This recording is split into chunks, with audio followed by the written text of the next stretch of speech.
For any student that's at Bauer right now thinking about taking a non-traditional path, I encourage you to take it. But just know that there's going to be a lot of risk associated.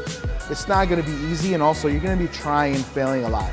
Growing up in a Filipino household, we had a lot of family members, so we'd always cook for the masses. And when I moved to LA, I really missed home cooking. I remember telling myself, I just have to spread Filipino food to everybody. And eventually that led me to auditioning for MasterChef last year. And I cooked the Filipino dish. It got me past through the initial rounds, and sooner or later, I blinked and I was cooking pancit, a Filipino noodle dish in front of Gordon Ramsay. If I had one word to describe my cooking style, it would be Trilipino. I remember being in middle school, listening to Bun B talk, and he was like, yo, just keep it Trill. Yo, what's up? This is Trill OG Bun B, repping UGK for life. Trill is about keeping it 100, being honest with who you are to yourself. Because if you're not being real with yourself, you can't be real with nobody else. When I think of my food, right, it combines my Filipino upbringing with all the food that I've been exposed to here in Houston.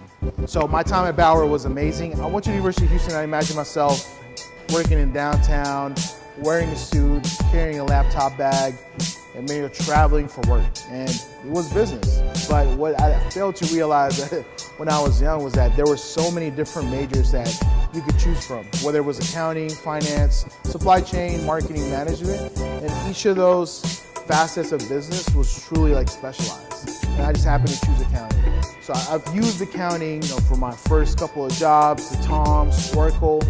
And when I think about MasterChef, how would that really relate to accounting? A lot of it is the soft skills that I picked up in accounting.